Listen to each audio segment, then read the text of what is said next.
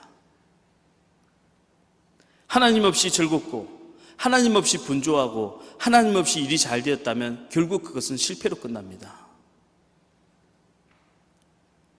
저와 여러분 모두가 여호수아와 같이 하나님과 함께 동행하며 가나안을 정복하고 승리자가 되시기를 주의 이름으로 축원드립니다. 기도하겠습니다.